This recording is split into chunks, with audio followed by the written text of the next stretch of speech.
ఒక ఛాలెంజ్ చేసి బయటకు వచ్చారు. మీరు ఢిల్లీ వాజీరామ్ అవ్వచ్చు, తర్వాత అశోక్ నగర్ అవ్వచ్చు. అక్కడికి వస్తున్న మిగతా బ్యాచ్మేట్స్ ఎవరైనా అంత వాళ్ళ బ్యాక్గ్రౌండ్స్ అంతా కూడా చాలా రిచ్ ఫ్యామిలీస్ నుంచి, లేదా మీరు అన్నట్ల ఐఐటి కర్పూర్ రకరకాల వ్యక్తులు వస్తుంటారు. వాళ్ళు చూసినప్పుడు ఎవరైనా నేను ఒక చిన్న ఊరు నుంచి ఒక కానిస్టేబుల్ వచ్చాను, వీళ్ళతో కలిసి నేను జర్నీ చేయగలనా, ఈ గోల్ రీచ్ కాగలనా అనే భావన ఎప్పుడు వచ్చిందా? చాలాసార్లు వచ్చింది సార్. అయితే ఎవరి ద్వారా అయితే ఆ భావన వచ్చిందో వాళ్ళ ద్వారా ఆ భావన కూడా పోయింది. ఎందుకంటే ఇప్పుడు నా చుట్టూ ఐఐటి, నాకు భార్గవ్ అని ఉన్నాడు, ఈ సంవత్సరం 590 ర్యాంక్ వచ్చింది, లాస్ట్ ఇయర్ 772. భార్గవ్ తను ఐఐటి బాంబే. తర్వాత విశాల్ అని ఉన్నాడు ఇంకొక ఆయన, అతను 3-4 ఇంటర్వ్యూస్ ఇచ్చారు, ఆయన ఐఐటి బాంబే. తర్వాత జగత్ సాయి, రాళ్లపల్లి జగత్ సాయిని ఇప్పుడు యూపీ క్యాడర్లో ఐఏఎస్గా పనిచేస్తున్నారు, తను ఐఐటి ఖరగ్పూర్. తర్వాత శామ్యుల్ వెస్లీ అని ఒక అతను ఉన్నారు, ఆయన 3-4 ఇంటర్వ్యూస్ ఇచ్చారు, ఆయన గుజరాత్ గిఫ్ట్ సిటీలో చేస్తున్నారు. సో ఆయన ఐఐటి ఖరగ్పూరే. సో వీళ్ళందరిని చూసినాక నాకు భయం వేసింది, అరే వీళ్ళందరూ ఐఐటి వాళ్ళరా, నేను మామూలు స్కూలు కాలేజు ఏంటి, అసలు నాకు పెద్ద ఇంగ్లీషు ఇంత వీళ్ళకి వచ్చినంత ఇదిగా రాదు అని చెప్పి.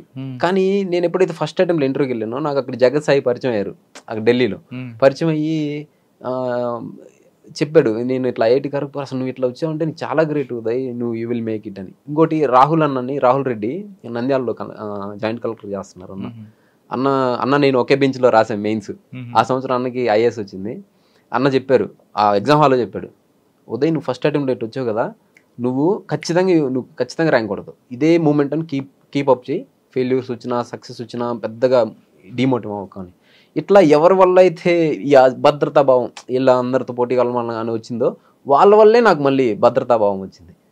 ఇప్పుడు వీళ్ళే నాకు భార్గవే సీసాట్ గురించి కొంత చెప్పడం, విషయాలు అన్న మీరు చాలా బాగా పాయింట్స్ని జనరేట్ చేస్తున్నారని చెప్పడం, వెస్లీ కానీ జగత్ సాయి, ఇట్లా వాళ్ళ వల్లే పోయింది. అవునా? అశోక్ నగర్లో మీరు ఉన్నారు, ఇన్స్టిట్యూషన్ మీకు ఎలాగ మీకు సపోర్ట్ చేసింది ఇప్పుడున్న? శరత్ చంద్ర. అవును సార్, యాక్చువల్గా శరత్ సారు నాకు దొరకడం అనేది గుడ్ మెంటర్ దొరకడం అనేది, నేను అదృష్టం అంటారు కదా సార్, అదృష్టం అంటే ఏదో బంగారం దొరకటమో లాటరీ కొట్టడం కాదు, మంచి వ్యక్తుల్ని మన జీవితంలో పరిచయం అవటం కూడా అదొక అదృష్టంగానే నేను నమ్ముతా సార్. ఎందుకనంటే ఇప్పుడు శరత్ సార్ ఉన్నారు, శరత్ సార్ ఏం చేశారంటే నన్ను ఫస్ట్ అర్థం చేసుకున్నారు, నా కెపాసిటీస్ ఏంది, నా వీక్నెస్ ఏంది, నా స్వాట్ అనాలిసిస్ చేసి నాకు ఏమేం చేయాలి, ప్రిలిమ్స్కి ఏం చేయాలి, మెయిన్స్కి ఏం చేయాలి, ఇంటర్వ్యూకి ఏం చేయాలి, ప్రిలిమ్స్కి నోట్స్ ఎలా ప్రిపేర్ చేసుకోవాలి, తర్వాత మెయిన్స్ అప్పుడు నేను లాస్ట్ టైం 2019 అటెంప్ట్ అప్పుడు ఒక 110 మార్క్స్కి వదిలేసి వచ్చా. సో ఈ 110 మార్క్స్ వదిలేకుండా వచ్చుంటే నేను సర్వీస్లో ఉండేవాడిని సర్వీస్లో.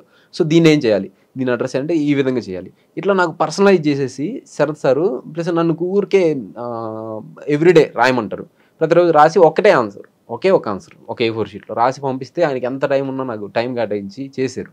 ఇంకా ఒక పాయింట్ ఆఫ్ టైంలో నేను ప్రిపరేషన్ అంటే కొంత సార్ నేను డూమేట్ వెళ్ళిపోతున్నాను, నాకు వేరే ఎగ్జామ్స్ కూడా చూస్తాను, ఇది అల్లా అయ్యేటట్టు కాదన్నట్టుంటే, సరే నీకు ఒక క్వశ్చన్ పేపర్ ఇస్తాను, ఆ క్వశ్చన్ పేపర్లో క్వశ్చన్స్ రాసేసి నాకు ఇచ్చేసి వెళ్ళిపో అన్నాడు.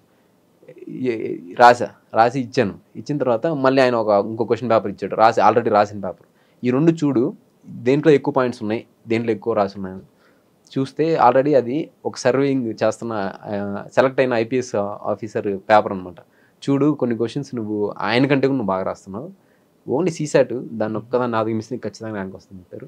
ఆయన మాట సర్వ్ చేశారు, నాకు ప్రతి చోట ప్రిలిమ్స్ మెయిన్స్ ఇంటర్వ్యూ అన్ని స్టేజ్లో హెల్ప్ చేశారు. మీరు పోలీస్ కానిస్టేబుల్ చేస్తున్న సమయంలో కానీ తర్వాత కానీ మీరు ఎందుకంటే పోలీస్ డిపార్ట్మెంట్ రిలేషన్ ఉన్నారు కదా, ఎప్పుడైనా క్రైమ్ డైరీస్ ఇంటర్వ్యూస్ మీలో ఒక చర్చకు వచ్చింది ఎప్పుడైనా? చాలాసార్లు వస్తుంది సార్. ఎందుకనంటే సమాజం ఉంటుంది, సమాజం అంతా కంప్లైంట్స్ అంటే ఒక చట్టము లేకపోతే సమాజం ఒక పూలప్ అయ్యి పాపులర్ సావరెంటీ పార్లమెంట్ ద్వారా ఎక్స్ప్రెస్ అయ్యి దాని ద్వారా చట్టాలు వస్తాయి. సో ఈ చట్టాలు అనేటువంటి వాడిని అందరూ ఫాలో అయితే ఓకే, వెల్ అండ్ గుడ్, కానీ డీవియంట్ బిహేవియర్ ఉంటుంది. ఎక్కువ మంది ఈ డీవియంట్ బిహేవియర్ గురించి మాట్లాడటానికి ఇష్టపడరు, ఇటు ఎందుకురా వాడు పెరద్ర పుట్టరా వాడిని వదిలేసేయని అంటారు. సో అంటే వాడిని పట్టించుకోవడానికి ఇష్టపడరు. సో అట్లా సమాజంలో ఉన్నటువంటి డీవియంట్ బిహేవియర్ దాన్ని క్రైమ్ రూపంలో ఎక్స్ప్రెస్ అవుతూ ఉంటుంది. సో ఈ క్రైమ్ని చర్చించటం, దాని సున్నితమైనటువంటి అంశంగా మీరు దాన్ని తీసుకొచ్చి ప్రజలకి దాన్ని విభిన్న దృక్పథంలోంచి, మీ దృక్పథం ఒకటి, ప్రజలది ఒక దృక్పథం ఉంటుంది, ఆఫీసర్స్ది ఒక దృక్పథం ఉంటుంది, ఈ మూడింటిని జోడించి ఒక చోట ప్రజెంట్ చేయటం అనేటువంటిది that is a beautiful job sir అది యాక్చువల్గా. ఓకే. దానివల్ల ఏమవుతుందంటే నేరాలు యొక్క సరళి అంటే ట్రెండ్ ఎలా ఉంది, ఆఫీసర్స్ ఆ నేరం పట్ల ఎటువంటి దృక్పథాన్ని కలిగి ఉన్నారు, అదేవిధంగా చట్టంలో ఉన్నటువంటి లోపాలు కావచ్చు ఒకటి. రెండోది నేరం చేసిన వ్యక్తి యొక్క స్వతహాగా చేసేటువంటి మోటివ్ ఏదైతే ఉంటుందో దానికంటే కూడా ఎక్స్టర్నల్ ఫ్యాక్టర్స్కి ఎక్కువ ఇన్ఫ్లుయెన్స్ అవుతాయి. సో ఇవి ఎట్లా ఇన్ఫ్లుయెన్స్ చేస్తాయి వ్యక్తిత్వాన్ని. సో దానివల్ల ఆ వ్యక్తి యొక్క జీవితం, ఆ వ్యక్తి యొక్క కుటుంబం, ఆ వ్యక్తి యొక్క గౌరవం అనేటువంటి ఎట్లా ఇంపాక్ట్, ఇన్ని అంశాలు మీ క్రైమ్ డైరీ ఇంటర్వ్యూస్ ద్వారా తెలుసుకోవచ్చు sir. Okay. So that is a very beautiful thing. That is why మీకు ఇంటర్వ్యూ స్టార్టింగ్ ముందే మీరు రికార్డ్ చేయడానికి ముందు కూడా I'm feeling very happy to meet you sir చెప్పింది. సార్ ఒకసారి మనం వెనక్కి వెళ్దాం. ఇప్పుడు మీకు 780 ర్యాంక్ వచ్చింది, మరొకసారి ఇంకొకసారి అటెంప్ట్ చేయాలి ఎందుకు అనుకుంటున్నారండి? దానికి ఉన్నాయి సార్ రీజను.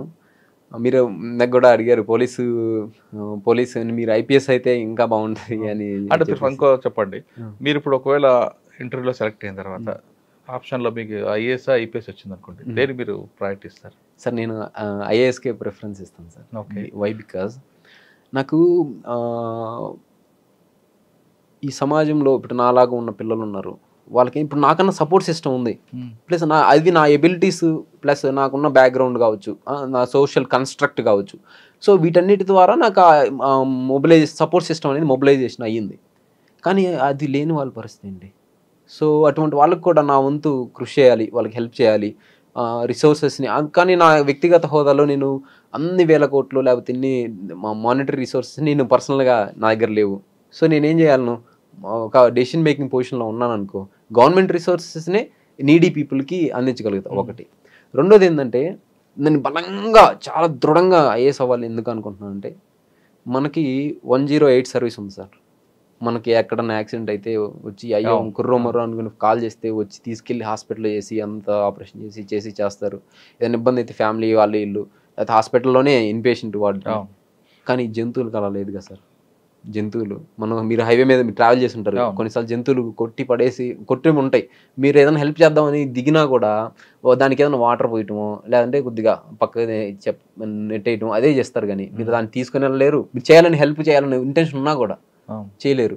సో మేము మూగజీవులు ఎంత బాధపడతాయి సార్, ఎంత బాధపడతాయి. సో వాటి యొక్క వేదనని మనం అర్థం చేసుకోలేం.